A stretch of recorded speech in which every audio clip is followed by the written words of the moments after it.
listening to The Basics Show with Bay Ragney and Sick Nick Wilkinson. Oh my God, we are so random. Call from Nick. Hey, we connected on the first try this time.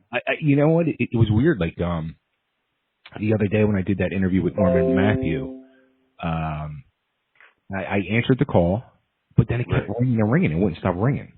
It was weird. Really? Yeah, it was totally freaking weird. Oh, wow. Yeah. But it worked, so who knows? And it's working now, so we're good. What's going on, man? How you been, man? I'm doing all right, man. I'm eating these coconut cream eggs that I made. I know it's not Easter anymore, but I couldn't find them, so I decided to make them myself. So what are they? They're just like you know, like the little Easter eggs that are like covered in chocolate, and they got like the coconut cream inside. That sounds good. Yeah, it sounds really good. I follow this website. It's called Taste of Home, and there's a whole Philadelphia section, and it's like recipes on how to make like things that are traditional to like the Philadelphia area, like butter cake and Stock's pound cake and stuff like that.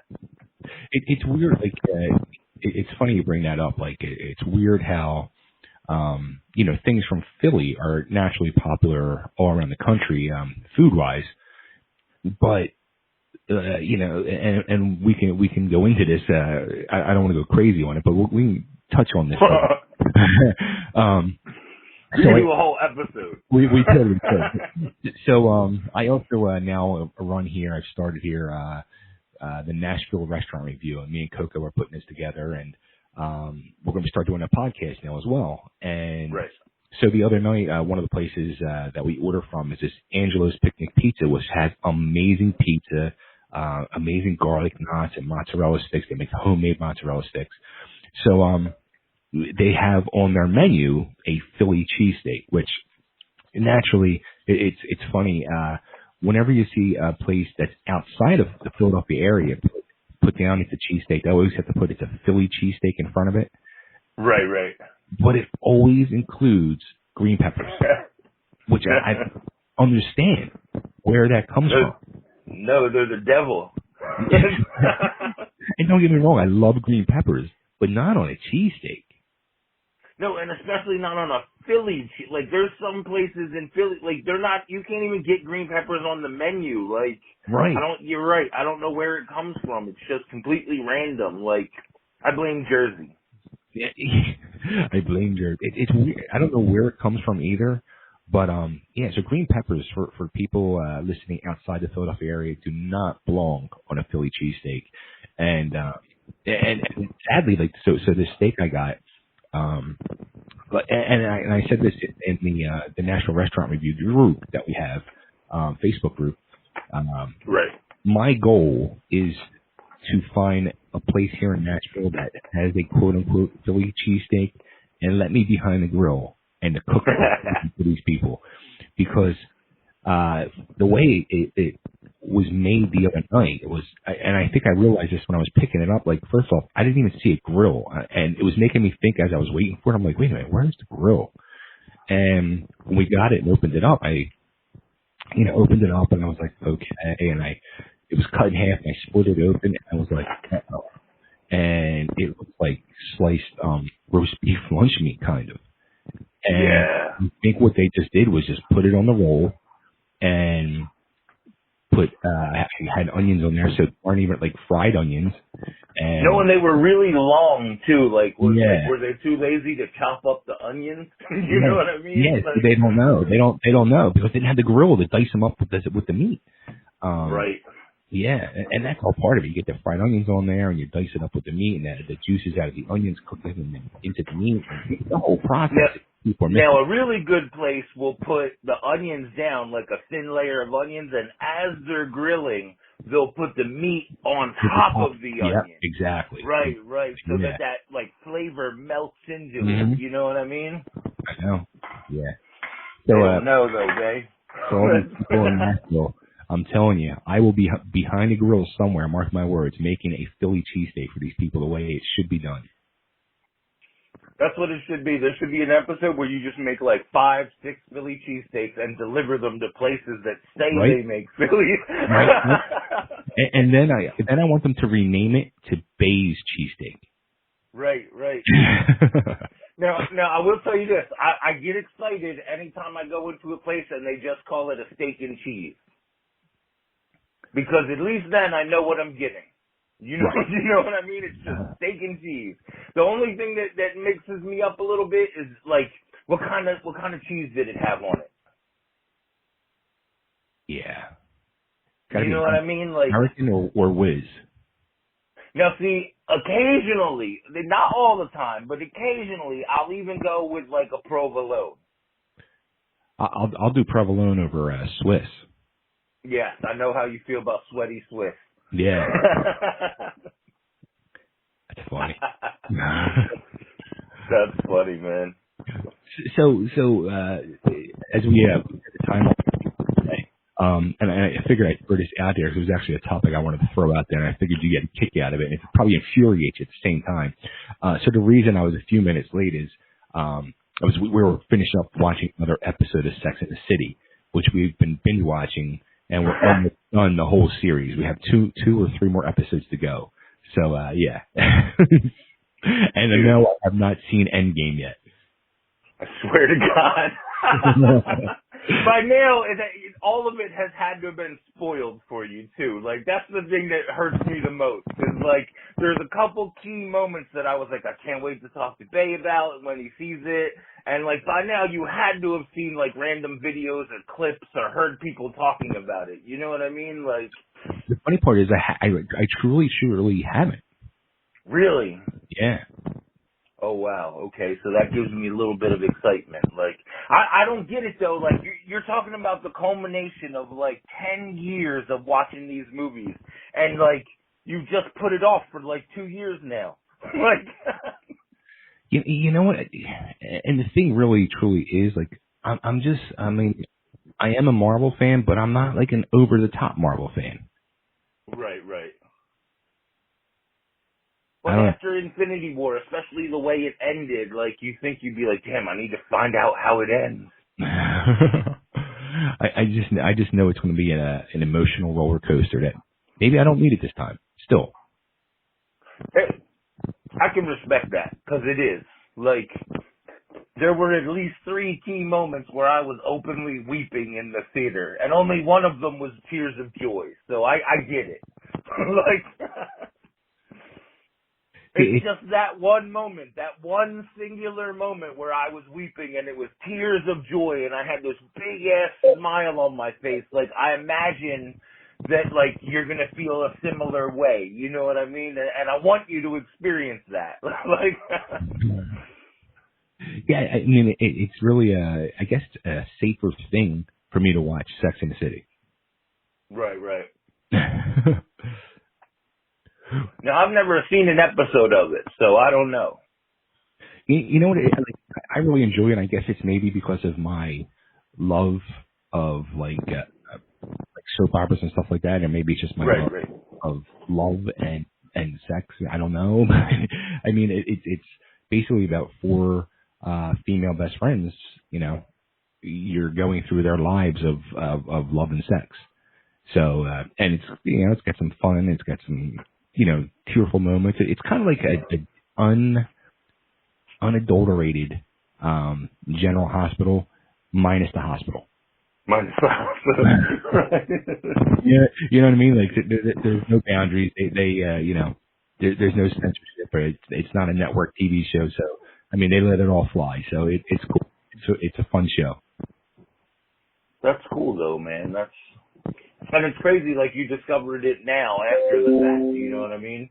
Yeah. It's one of her favorite shows, and we've been going through and watching it, so it's been cool. It's been a fun ride. And I was saying over the other night, like, as we're closing in on the end of the series, like, I'm actually kind of bummed. Like, like you know this from watching shows, you feel like you're part of I guess the show, the bonds with the characters and all, and you hate to see them go.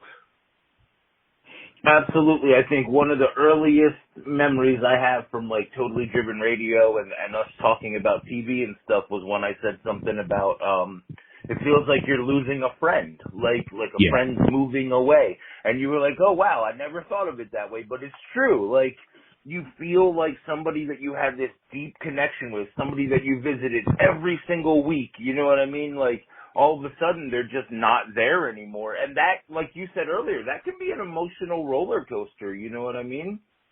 You know, and something we that happened when before we relaunched, and we really never talked about or discussed is, and I think that goes right into this perfect topic is, you know, the whole Arrow thing and losing the character of Arrow, and how, you know, that was such a important show on both of our lives for the last, you know, 7 years, 8 years it was on. That I mean, just going into the season, we knew what the end game would be of that, and we knew what it was going to take.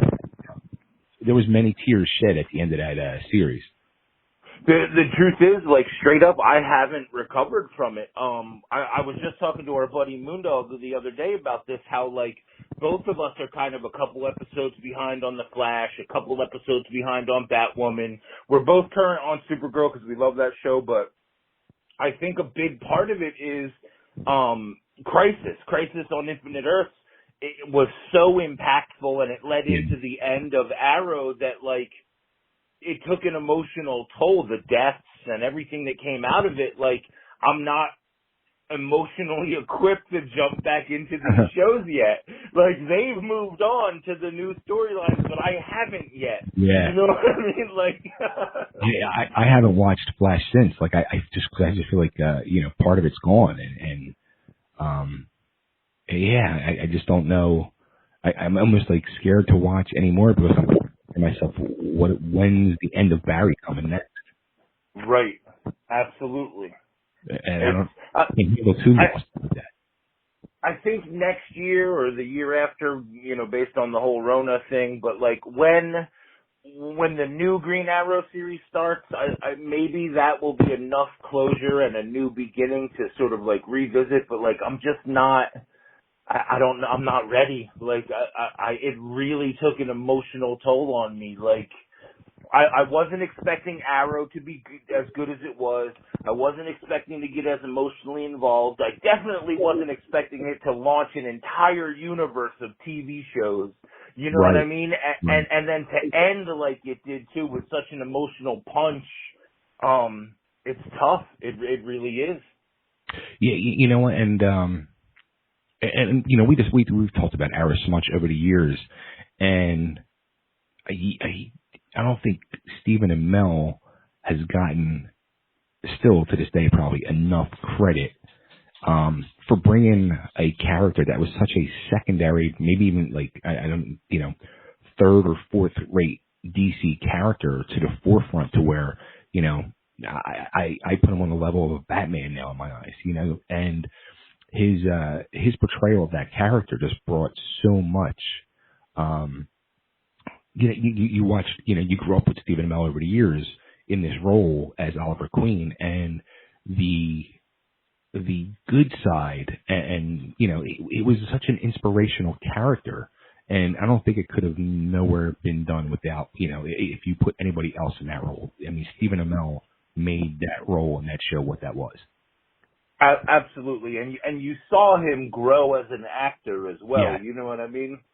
You look at some of those early episodes and there's some questionable choices, you know what I mean? Some questionable episodes, but like as it grew, he grew. And at the end, you know, he's like the veteran, you know what I mean? And he's got all these new rookies around him and you're like, oh wow, this is crazy. And you're right. I think it would be fair, I think, to compare Stephen Amell's portrayal of the Green Arrow to Robert Downey Jr.'s portrayal of Iron Man. They both weren't mainstream. So, like, they're not Superman, they're not Batman, they're not Wolverine, Spider-Man, you know what I mean? Like, but somehow the performance elevated those characters to a point where, like, lots of people who didn't know who the Green Arrow is now know who he is. Right. Absolutely. Yeah. Wow. So, and in my opinion, the show had the hands down best DC villain since Smallville's Lex Luthor in Slade Wilson. So, and I'm still very still very bummed they did not bring him back for any of the final season. Yeah. They did manage to bring a whole lot back. Yeah. And just not him was questionable, you know what I mean? He must have really rubbed somebody the wrong way. Exactly. I mean, it was really nice the way they, each week they were literally closing up chapters of Oliver's life. It was really nice the way they did it. Yeah, absolutely. I will say this. I was half expecting Ra's al Ghul to return, and he never did, but it is what it is. Yeah, I mean, it was also sad, too, because you literally were seeing each week the closing of a chapter of the book of Arrow and Oliver Queen, and you just knew what was coming, and each week was just an emotional, it was draining. It was really a draining season. Absolutely. And there were some stunning performances for some new characters, like the way the girl that plays Mia handled it, as well as Sarah. Big props to Katie Lotz for playing her facial expressions when Oliver finally kicks the bucket, just totally broke my heart. Yeah. I'm sorry. Absolutely, man. Not a cheesesteak, though. No. I'm going to shock the shit out of you on what I'm eating right now. Because I'm shocked, right now on what I'm eating. Coco's in the kitchen, and she made up eggplant. Really? Yeah, eggplant, and she marinated it overnight and in a balsamic vinegar, and it's got some diced up onions. What else is in here? What is that? The chili sauce? Sweet chili sauce. Is there pineapple in here too? No, it's okay. So a sweet chili sauce.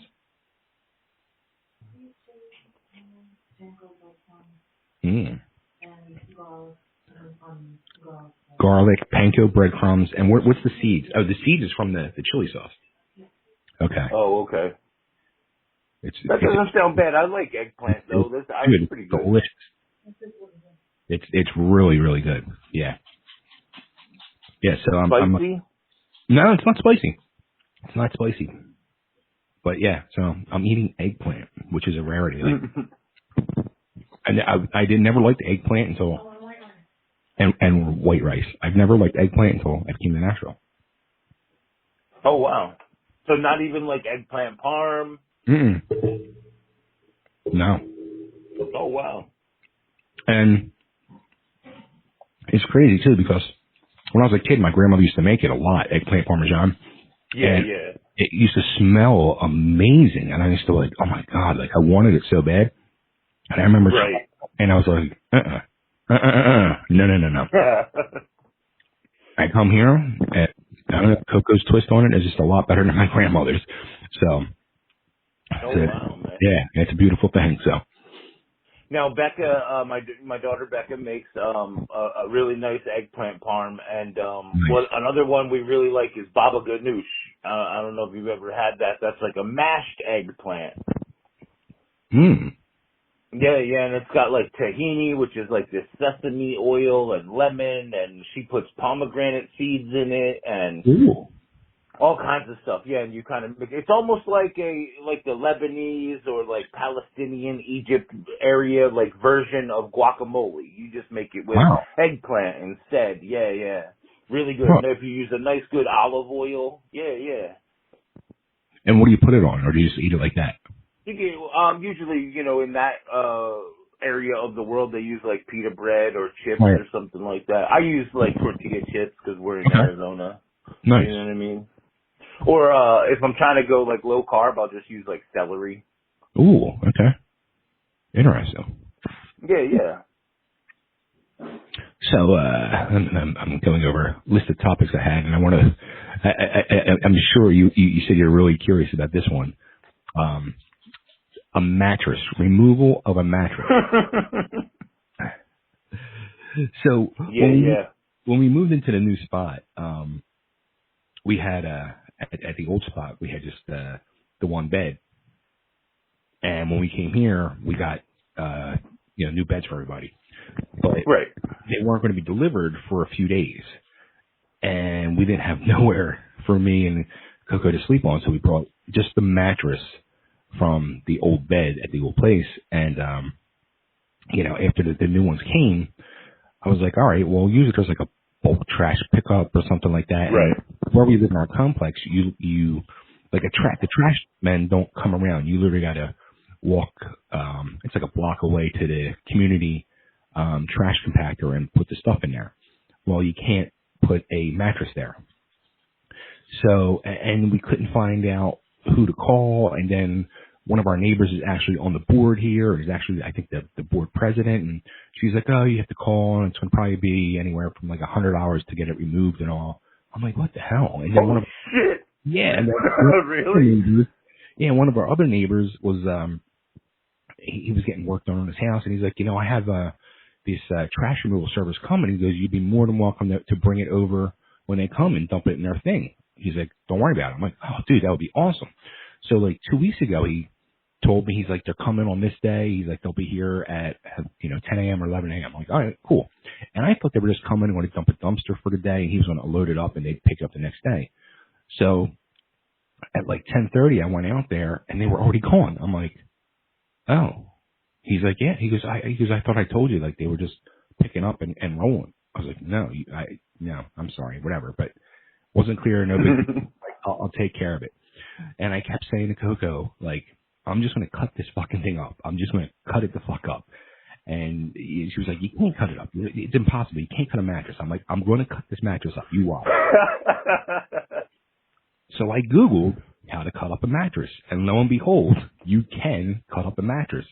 So I got an X-Acto knife and I cut the layers off and unwrapped the spring part of it. So that was step one. So I did that. Took that to the dumpster one day. The rest of it was literally like a thing of springs, and each set of springs was individually wrapped into like this cloth that was all connected by perforation. So I literally then just each day would rip a strip off of springs and take it to the dumpster, rip a strip and take it to the dumpster. So I slowly removed over like a 3-4 day thing the mattress piece by piece by cutting it up and stripping it down and not paying a dime.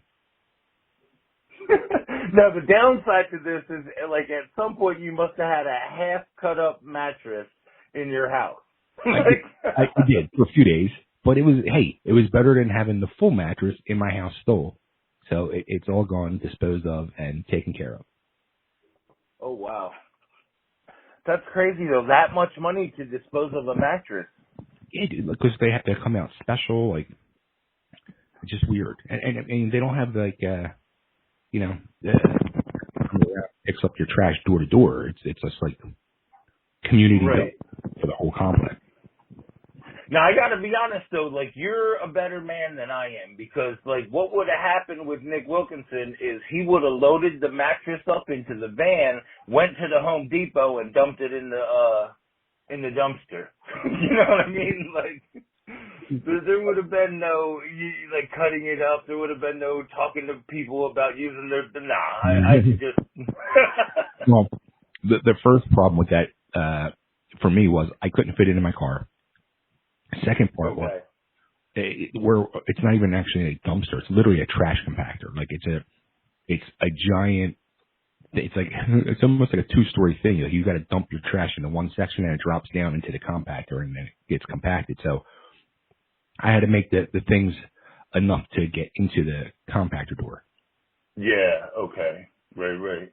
Yeah. So there I was every night at dark, dragging a piece of the mattress as I'm walking the dog to the dumpster. That is so funny, man. Now, on the flip side of that, and I think I told you this in our private chat, we have bulk trash, where they come around. I think it's every other month, and you can get rid of your big stuff, your huge boxes, lawn and leaf stuff, whatever you have. Right. And I like to go around, like I'm super white trash, so I like to go around and like look at people's stuff and judge them, and then also see if there's anything that I can take and sort of like repurpose or fix up and sell, or anything, that's got a little bit of hustle to it. And we took 2 crib mattresses from the trash, and I don't know how long it's been since, and you're a pretty old dude, but crib mattresses nowadays, they're not like our mattresses. They're not like super absorbent. They're usually made of like some sort of plastic, at least on the outside. So we took them, we put them in the garage, hosed them down, scrubbed them clean, made them, bleached them until they're white, and all of that took about $2 worth of stuff from the dollar store that we already had in the house. And I resold each of them for $50 at the, not the Goodwill, but like the secondhand baby thrift shop. No shit. Yeah. So $100 in my pocket on some free mattresses. So. That's freaking awesome. Good for you. Yeah, man. I like to do stuff like that. Even sometimes we'll just take like end tables and we'll sand them down and restain them and then just bring them to Goodwill. Even if it's only like $10, it's 10 more bucks than I had. Right. Yeah, I'm with you. Yeah. Yeah, I like doing that stuff. Sometimes I'll reuse stuff myself, but it really depends too, So speaking that I'm the old dude, my birthday is next week, my 50th birthday. Crazy. Do you feel 50? No, not at all. No? It's still a scary thought to me that I'm actually going to be 50. And do you think back to like when you were younger and you were like, man, what's it going to be like when I'm 50? That's like an old guy. Like, you don't feel like an old guy. You're still out there. You're still hustling. You know what I mean? Yeah, like you definitely, when you're a kid, you look at a 50-year-old a lot different than when you're actually hitting that age. But also too, I mean, and scary thought is I honestly didn't think I would actually live to my 50th. I can relate to that, definitely. Yeah. So, it's a really cool milestone, a milestone I'm proud of and happy to hit. And even though under quarantine it's going to be a new time, and I whatever. I can't wait for it to be here and to do it up. It's not going to be the Bay Fest that we were originally planning. No, it's not. Oh, the Rona got you, but that's all right though. You got. It's new now though too. Like, this is a big milestone that you're going to be celebrating with your new family, and that's awesome. Yeah, I can't wait, man. I can't wait. It's all just a blessing. Everything, My life now, hitting 50. Even you know what? Even the quarantine, I'm loving it. I truly am.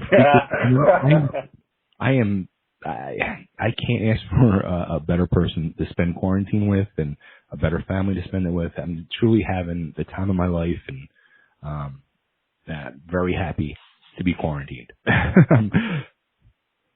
Yeah, see, to me, that's like, it's no big deal to me because this is my life anyway. You know what I mean? Like, when I go outside for me is like Facebook and Instagram. You know what I mean? Like, so I don't really notice any difference. I think my daughter notices a bigger difference because of, school and everything like that. But for me, it's just, par for the course or whatever. So I'm fine. You know what I mean? Her job with the animals, is she still able to do that? For a while she was, and then when things started getting real locked down, now they're not. There's 3 people that have been designated as like the people that will come in every day, and they basically just feed them, do all the doctor-y type stuff, and then immediately leave. Yeah. Right. Wow. It's such a what do you think about like all these freaking idiot protesters and opening the beaches back up in Florida the other night, and like I just think it's stupidity.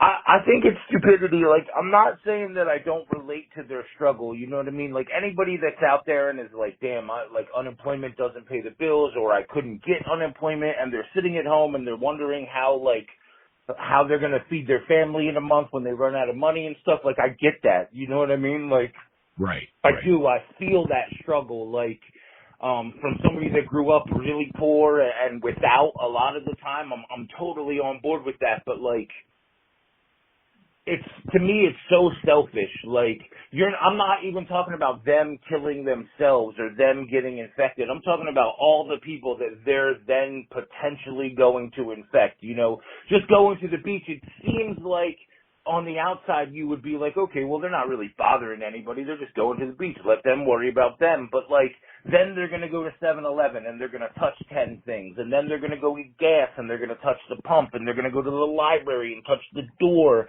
And other people are going to come by after that and potentially be infected. And like, that's what worries me, is that like, if I do everything I'm supposed to do, if I follow all the rules, I can still be infected because some dumbass decided that, you know, he doesn't believe that the virus is real, or it's just the flu, or, you know, some other stupid shit. Yeah, you know, and also too, like, I mean, all these people really need to do is just take a scroll through, I mean, their social media, their Facebooks especially. I'm seeing more and more people on a daily basis that are losing family members or getting infected. It's true. Lost my train of thought. It's truly, you know, it's not like it's anywhere near done. You know what I mean? Like, it's still very alive and well, and just putting these people back out there in the public like that is just, I think, too soon. It's careless, you know. I have a fear that this is phase one, that because of this, because of the openings and you know, what the president wants to do and what other, you know, states are protesting and all this, that what's going to happen is we're going to do like a semi-open where things start to open back up, and then boom, it's going to hit again, and it's going to hit twice as hard. Mm-hmm. You know what I mean? And I already, like, because of my anxiety and shit, like, I already feel like I'm outrunning it. You know what I mean? Like, and I think like that makes me feel like it's only a matter of time, you know. And I read these stories of like I'll be honest with you, I'm not worried about me getting it. Like, I've lived a pretty, like, I don't want to bring the show down, but like, I've lived a pretty hard life, and like, if it's my time to go, like, I've made peace with that. You know what I mean? Like, I've had enough struggle that like I'm okay with that. But like, the thought of the strain that it would put on my family, the thought of them not being able to be in there with me when it happens, like, that bugs me. And then, of course, you know, the flip side of that, like, that happening to my girls or to my wife or something like that, that's really what, you know what I mean, gets me. And if all that happens because some jackass just, you know, didn't want to stay inside, or because they didn't believe it because, you know, what they support said that it's not that big of a deal, like, that's just, to me, that's crazy. Like, it's so incredibly selfish. Like, even if you think it's a hoax, or even if you think it's not that bad, like, couldn't you just stay in and do it, like, just in case? You know what I mean? Like, dude, it's like, and you know what, too, and I think we've even touched on this over the last few weeks of shows, with this whole coronavirus thing, is just the fact that how people truly don't know still. Like, you know, some people have more extreme conditions than others, and some people don't even have conditions, I'm hearing. Earlier, a friend of mine from working back in the car business, one of the dealerships I handled, you know, back in the Philadelphia area, he put this up there earlier. I'm going to read his status real quick. So I'll just mention this now. A little over a week ago, my doctor diagnosed me with COVID-19. Now listen to this. Over 2 phone appointments. I haven't been tested. It's been called presumptive diagnosis. In my case, my reaction was mild, although I've probably been contagious for a few weeks.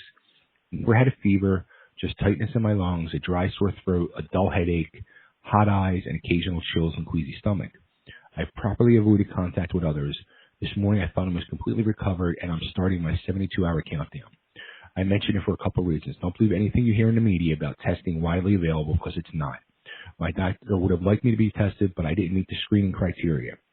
Someone I'm very close to, a more severe case than mine, and is high risk due to pre-existing conditions, and was also unable to be tested despite a doctor wanting it to happen. I understand the tests are limited and should be used carefully. I have no issue with that. But I do have an issue with government officials lying to us every day about the availability of tests. The other thing to mention is this. Despite the huge number of reported cases, it's clearly much higher than the stats indicate. I'm not in those numbers, and nor are most people who all have the symptoms, but don't meet the screening criteria for testing. We clearly have no idea. Many contagious people are walking around right now.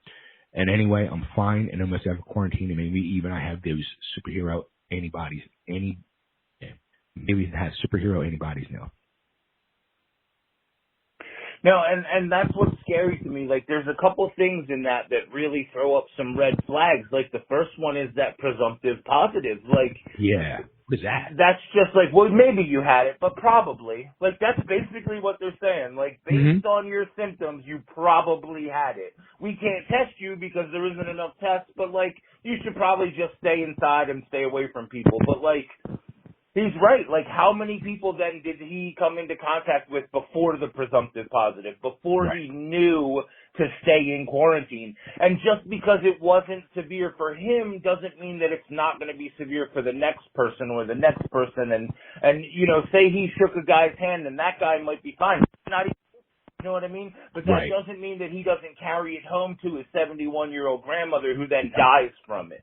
You know what I mean? Like, and that's responsible in staying inside, because he's like, it's not just about me and how I feel, it's about everybody. You know what I mean? Yeah. You know, it's like I have another friend who I went to high school with who has it, and he's got it bad. But I mean, like he puts up like statuses throughout the day and how violently ill he is, and you know, extreme pains and chills, and just really, really bad. You know, where he was saying he was actually begging somebody to go to the store for him and get him some stuff he needed, and it was just crazy, man. Like, and that's still not how bad it can get. Like, he's not on a ventilator. Right. Exactly. Freaking scary. We talked about this the other day, and we wondered if there was a possibility that when I was in the hospital in January, if that's what was happening to me, when I was having a hard time breathing, it hurt every time I took a breath. Like, we were wondering about that, and nobody else in the house got sick. But the baby was younger at the time, so Kate made a concentrated effort to stay away from me. During that time, and they stayed away from me for almost 3 weeks. You know what I mean? So we wondered if that was the case, but the truth is, we'll probably never know. And that's the scary part. But what I do know is that the numbers do continue to get worse each day. You know what I mean? Like, right now, we're trying to still, quote unquote, flatten the curve, but like, it's still there. You know what I mean? Like, we haven't yet had a day where there's like, hey, there's no new reported cases. Right. You know what I mean? And that's scary. Like, the other thing that scares me is the possibility that this could be like a recurring thing, like the flu. Like, is there going to be a corona season? Yeah, like, and they're going to try to push like, how they do the flu shots each year now. They're going to try to push a corona shot here now. And I don't know about you, but a lot of times that flu shot makes me feel really bad. Like, I've never gotten one. I've refused. Oh, really? I have refused to get one. And yeah, I get them because of the diabetes and my immune system and everything like that. But like, it makes me feel like crap for 3 days afterwards. See, like I would like when I would go for my checkups with the doctor. He would always try to push it on me each time, and I said, look at him, like, I don't want that bullshit, and he would just laugh. And he's like, I know, you get it. Like he knew, like, he's just, that's what he's got to do. He's got to push it, like. Right. That's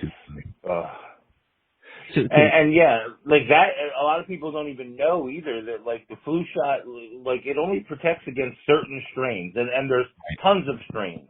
Mm-hmm. You know what I mean? Like, It's only usually the most potent strains, the most prevalent strains that you know what I mean? And usually, from what it sounds like too, like most people I've heard who've actually got it, the shot, they end up getting the flu anyway. Right.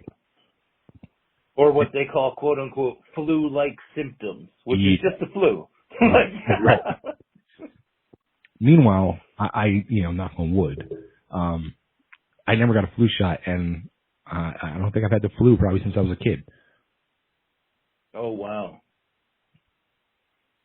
See, that's pretty amazing. I think it's been a while since I've had the flu, but there was a point where I was getting pneumonia like once a year for like 5 or 6 years in a row. Ooh, yeah, it's not good. Yeah. But it's just, I don't know, man. Like there just seems to be a lot of, I guess, how do I explain what I'm trying to say? I guess it's part of America, you know what I mean? Part of the fact that like we haven't struggled in so long. We haven't had a war that's like taken its real toll on us as a country in a really long time. So like we don't know how to act. You know what I mean? Like we don't know how to sacrifice. We don't know how to not be selfish. It's not in our nature. We're so used to being free and being abundant and having everything that we want that it all seems like Nazi Germany to quote tons of people online. You know what I mean? Like it's so crazy. It really is. Like it's Now, like my buddy Anthony, I've been through hell and back with this guy since best friend since 5 years old. He's a tattoo artist, and his girlfriend is a body piercer. So they haven't worked. It's like at least 3 weeks. I think he stopped working right before I lost my job. And they don't work. They don't make no money. So right. He's been very adamant about, stay at home and he just put this status up 15 minutes ago. It's not going to be safe by May. Stay home. Don't rush this or it's going to fuck us all up for longer. Think about others and the sacrifices we've made already. A few more weeks or months can save a lot of people's lives. Don't be selfish. Your job is not that important unless you're on the front lines. Stay home.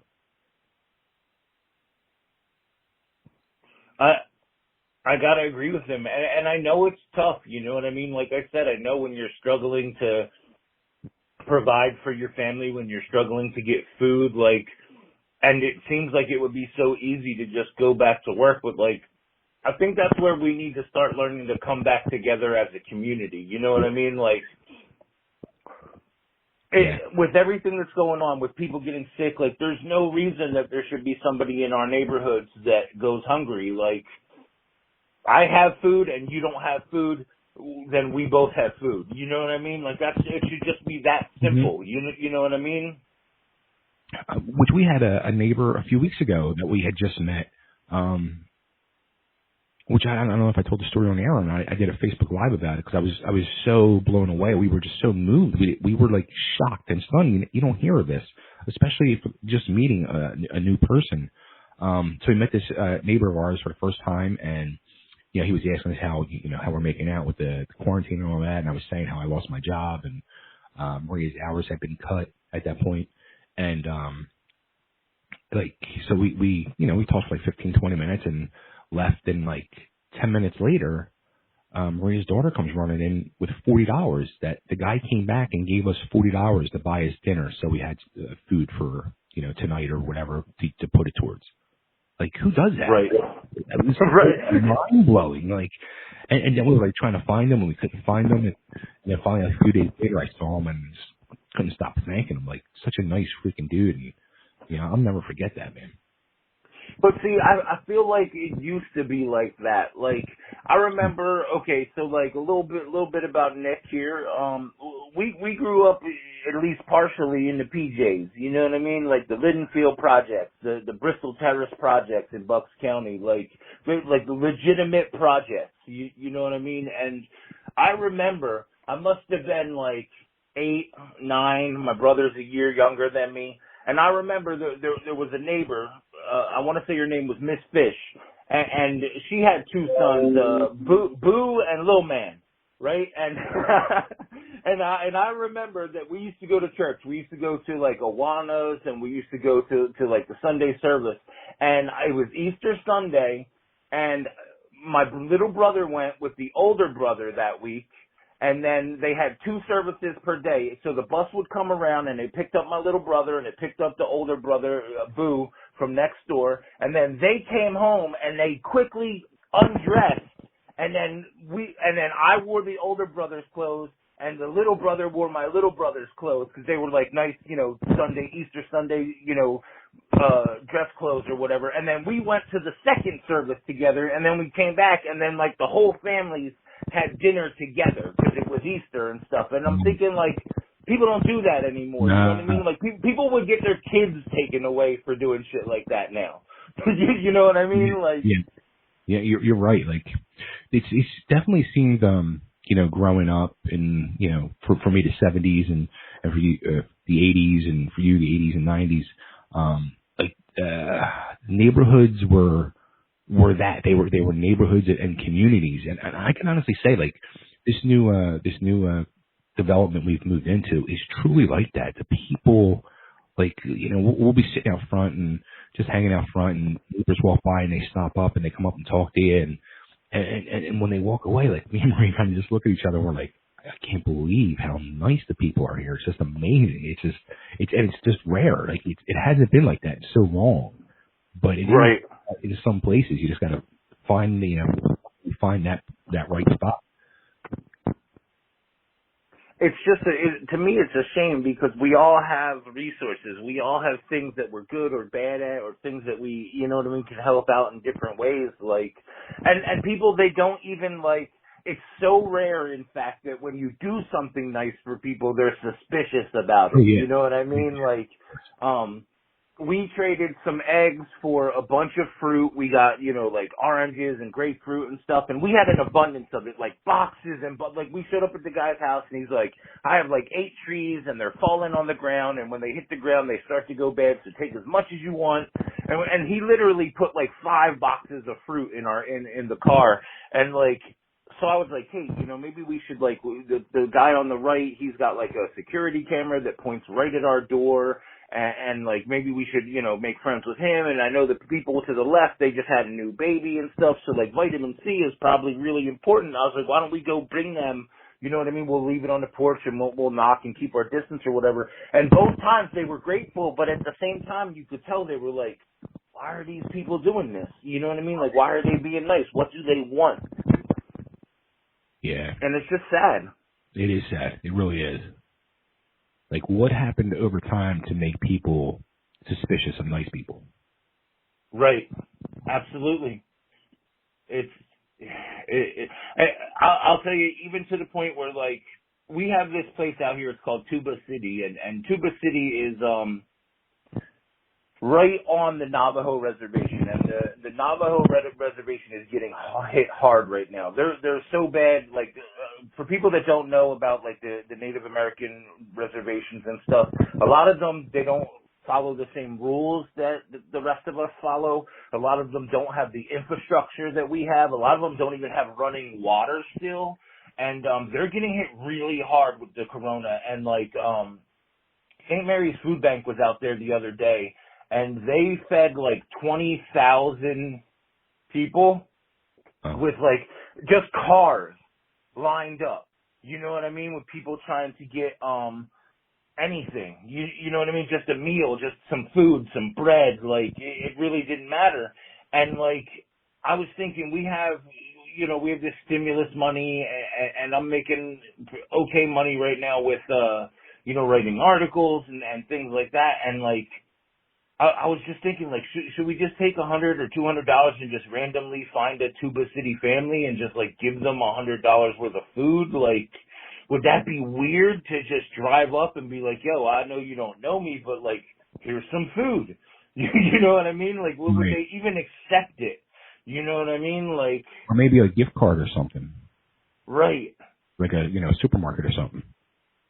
Well, I think the big problem is there is no infrastructure. There's no supermarket that they can get to because they closed down the entrances and the exits to the reservation. So we Ooh. even know this guy whose wife went to visit her mom on the reservation, and while she was visiting, they closed the exits, and she can't get home now to her husband because they won't let them off of the reservation. So where the hell's she at? She's just at her mom's house, basically. Yeah. Right? It's pretty crazy. And I don't want to just give the money to the food banks because you can't really say specifically where that's going. You know what I mean? Like, but like they're having a real hard time suppressing this virus. And then that's another thing. It's like, well, damn, am I exposing myself by giving it to them? You know what I mean? Like, it's just, you have to weigh all of that. Like, it just sucks. It does, because you want to help people. You know what I mean? Like, at least some people do, I should say. Yeah, absolutely. So you know, the big thing too with this whole quarantine thing that's going on, early on, it seems like it's starting to get back to normal though, is the whole toilet paper thing, which, you know, shelves around the country have been depleted. There's been no toilet paper.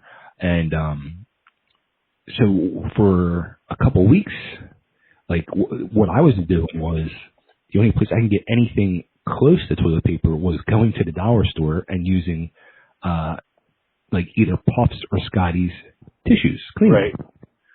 And I come to discover this, that I would now prefer to use Puffs wiping my ass over like any type of toilet paper. Oh, no, see, I don't know about this struggle. I'm going to be honest with you. Like, I when it first went down, when people first started talking about this, I went downstairs and I was like, yo, like, I'm not sure, like, I think maybe we should think about going out and getting some toilet paper now before it gets crazy. And we went to 3 different stores and we got like, I don't even know, like 70 rolls of toilet paper or something. And so we've coasted through the whole time. And now it seems like I was in the store yesterday or the day before, and there was diapers, there was wipes, there was pretty much everything you can think of. There was less still. You know what I mean? Like less of a quantity that there usually is, but there was still some there. So I'd like to think that that's getting a little bit better. Yeah. Actually, the other day, had a big pallet. Now, here's something I've noticed too. The day before, Maria took her mom to the supermarket and came back with, I think they went to a Walmart. Somehow she ran to Walmart or something, and she came back with 3 packages of Walmart brand toilet paper. She said that's all they had. She goes, I was able to get. Oh, wow. 3. I was like, okay. The next day I ran to the supermarket to get some stuff. They had a pallet of Kroger brand toilet paper, 8-pack rolls. So I grabbed an 8-pack. But I just thought it was kind of funny. It seems like these chains are pushing their own brand of toilet paper and not restocking with other brands. You know what I mean? The more name brands. They're pushing their agenda. You know what I mean? And it's kind of, I guess, like the way I was thinking of it is probably like a smart marketing ploy because it's given, people the chance to realize that you're trying the cheaper brand, but it's also the same freaking product. Right. No, it is true that, like, I wonder if that's the case, if they're allowed to do that, like just say, no, we don't want, Scott tissue. We'll just put our own brand in there. But, like, I also wonder, though, if it was a matter of, like, people do have to realize that these trucks, they while they seem huge, when you're talking about the things that go in an entire grocery store, there's pretty much a limited space for individual items. So I imagine the first couple shipments, the first dozen or so trucks that come in and out have, the standard shipments in. And then finally people start thinking like, well, wait a minute, if we only have enough room for, 500 rolls, why don't we do our 500 rolls first? Exactly. You know what I mean? And then hopefully maybe those other people get to push it onto Amazon or push it off to, the websites or something like that. But yeah, I think that's pretty much what we saw too here. There was a lot of diapers that were like the grocery store brand diapers and not like Huggies or Pampers, but like I'm gonna be honest with you, dude, like I use the Fry's, which is I guess Kroger. I use their brand diapers exclusively because they're literally half the price of Huggies and just as good. Yeah, absolutely. Absolutely. It's crazy. So I was just actually Coco just handed me a note and told me just like within the last hour there was a protest in downtown Nashville. Hundreds and hundreds of people were gathered down there with their "Make America Great" hats, protesting the quarantine. Like no mask on or nothing, just out there. Like this is the stupidity at its finest.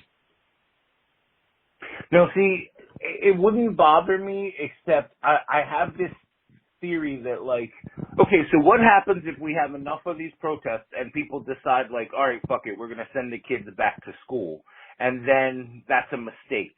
Like it's fine to me if a couple jackasses want to go to the beach or if people want to go to the mall without their masks or whatever, because I can just stay away from the mall. You know what I mean? Or I can just wear my mask. Like that's not a problem. But like, what happens when we don't have any choice and they want you to send your kid back to school or something along that nature? Like, then what? Are you potentially exposing them just because selfish people don't want to sit inside anymore? You know what I mean? Like, thankfully summer's coming here in Arizona, so school isn't really an issue, but like, summer comes early for us. What about East Coast kids? You know what I mean? Like, what about New York City kids? Yeah, it's, you know, like they just recently the other day, my daughter found that her school was canceled for the rest of this year. You know, I don't know. Are they doing any online or did they just end it? No, they're doing online. They are doing online. Okay. Yeah. So, I mean, just do it. Just do the online and shut up and whatever. Look at it as a gift. Here's the thing. Like, how many people, how many kids in school, you know, or when you were in school, used to sit there every day and whine and complain you didn't want to go to school, or you know, like you don't want to work, you don't want to go to your job. You're now being given a gift. Take the gift, enjoy it. It's not going to last forever. It's a temporary thing, and just do what you got to do to not only keep you and your family safe, but your neighbor and everybody else's family safe. Like, just stop being selfish jackasses. I think though what it is like some of these parents are finding out that like the teachers weren't lying. You know what I mean? That their special little snowflakes are actually little bastards. You know what I mean? Like that they're mean and they're nasty and they're bullies and they're smart asses and they don't know any better and they don't know how to act and they have no home training. You know what I mean? Like, yeah. I mean, Coco says it all the time because, I mean, she homeschools her daughter, but she sees, like, and I see the same thing from friends of mine, you know, complaining about the, you know, either their kids being home now and they can't deal with it, they can't handle it, they don't want to deal with the teaching of it, and, you know, just, or their significant other, and, you know, it's kind of comical now, like, especially being in the good place that I am, you know, seeing this going on, it's just like, wow. Like, I don't know. I truly have looked at this whole situation as a gift, and I'm very thankful for it. I know we haven't really talked as far as like bringing kids into the discussion and stuff, so I'll leave it very sort of basic, but like that is one positive, like happy kid. That's all I want to say. Like, like Coco's kid is one of the happiest, like smiling kids I've ever seen in my life. Like, yeah, again, a gift. She's truly been a gift. I can't say enough good things about both of them. So, it's amazing. Absolutely. Yeah. It's and you don't find that too much. You know what I mean? Like, it's easy to get sour and jaded and just like angry at the world, especially now. You know what I mean? When shit's getting canceled. My own daughter, you know, prom was canceled, graduation was canceled, like everything she was looking forward to was canceled, and for her to still be sort of upbeat and stuff, it definitely is a gift. You know what I mean? Absolutely. I mean, the way I look at it now is like truly like I got that scratch off, and I got like, you know, the $1 million a week for life. You know what I mean? Like I've truly been blessed. So. Absolutely, man. That's crazy. This whole thing, like, we could talk for hours and hours and Oh, hours yeah. about the corona and stuff and Yeah. the way that it's affecting people, and it's just, I just wish people could just not be selfish, you know what I mean? And like every single one of them out there thinks that they're right. They think that they have all the information, you know what I mean? And like, I'm not a snob. I'm not saying that like you have to go to college to be smart, or even that you have to graduate high school to be smart. But like, I know people that are really dumb who think that they're like viral experts now. You know what I mean? Like, if you can't spell coronavirus, you don't get to have a damn opinion on how it's spread. There You you know go. what I mean? Like, There you go. That's funny. People are funny. See, this is where though the whole thing where social media is a bad thing, because everybody now has a voice and they're trying to use their voice. They don't have a fucking clue to know what the hell they're talking about. no, but they all say the same thing. Like, well, my aunt's a nurse and she told me. Like, well, who cares? Like, just because your aunt wipes somebody's ass at 3:30 in the morning at the one nursing home in your small town, that doesn't make her a viral expert. That just means that she's a small time nurse. You know, like, not every nurse is created equal either. You know what I mean? And like, people get on Facebook and they're like, well, I'm in the healthcare industry. Well, then guess what? That goes from anywhere from doctors who actually like treat diseases to CNAs who like wash your dirty dicks. You know what I mean? Like, there's a huge realm in between there of like education, experience, where you're treating, you know what I mean? The kind of facility you're in. There's a huge difference. Just because you're in the quote unquote healthcare industry doesn't make you an expert. You know what I mean? Like, a lot of times it doesn't even make you smart. This is true. I know a lot of nurses that I would never let treat me. You know what I mean? Like, oh man. So one more topic I want to throw up there, and then I'll let you take the floor and throw your topics out there. I don't know if you saw this though, but and I'm not even exactly sure the full details. I was watching something the other night on it, but okay. One of my all-time favorite movies, That Thing You Do, with Tom Hanks and the band The Wonders. This like Fictionaries band from the '60s gets together and has this one-hit wonder. And they're doing a online reunion during this quarantine. And I was watching if they did an interview with Rolling Stone the other night. It was like a Zoom interview with the four of them, and so they're going to get together and play on like I guess Zoom or whatever. So they've been rehearsing, and it's going to be really cool. I'm not sure if they've done it or not yet, but I'm really excited by this. I truly love that movie. It's a fun movie, and I'm really cool to see that they're doing this. So it's going to be pretty exciting. It's interesting to see how it all lines up. Like, if they're all in different locations, but they're all playing the same song, like the timing has to be very on point. So that's really cool. Yeah. You're seeing. I think the Rolling Stones did that last night. Like, they're doing all these like at home like things and all on TV now. And I think the Rolling Stones, I saw a clip or something. They did that last night. Other bands are doing it, so it's really a cool thing that's going on. Yeah, last night was the One World Together at Home concert, and that was like that was so many people. Lady Gaga, Stevie Wonder, Paul McCartney, The Roots, Usher. There were some Sesame Street characters, you know, David Beckham. Like, there was a ton of people. It wasn't just music. It was like there was some comedy, and there was people praying, and there was just all kinds of stuff. It was like a 2 or 3 hour event where everybody was just like, they would go to one person and then they'd talk and maybe play a song, then they'd go to another person, but it was like a coordinated effort. And I think maybe all the proceeds went to like first responders or something like that. Very cool. Yeah. I think maybe Lady Gaga put it together or something. Nice. That's awesome. Yeah. Cool. So, there you go. Take the floor, Nick. I know that you had some topics you wanted to throw out there. You know, I forgot what they are, but I do have one that was on my mind from today. So text me what my topic was, or message me, and while I bring this one up, and this one will probably be quick. But what do you think of? I shouldn't say what do you think. Do you? Okay, so you and Coco, you're walking down the street, right? You're hand in hand. You're in love. Where do you stand, and where does Coco stand? Ooh. I am usually on the left side. Okay, so does the left side matter? If it's what I'm trying to say is, are you always on the street or against the building, or does it matter, or does it not matter? Is left your preference?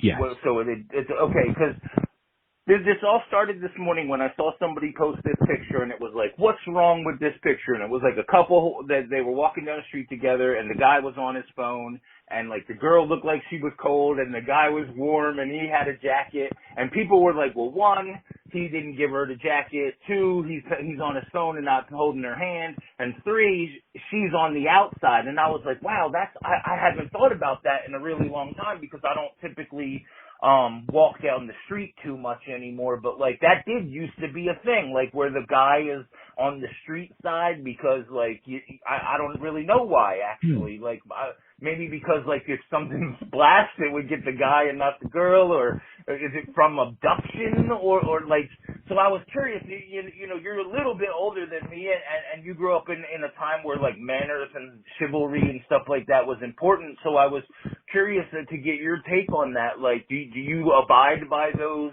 standards where it's like, you know what I mean, the guy walks against the street and the lady walks against the, you know what I mean, like the stores or the, walls or whatever?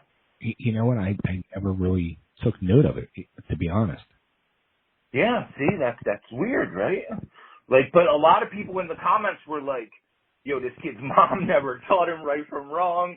This dude's a selfish bastard. He needs to get on the other side. People were claiming that it was so, like, a van couldn't roll up and snatch a girl off the streets, and I was like, that seems a little excessive. You know what I mean? Yeah, like, right.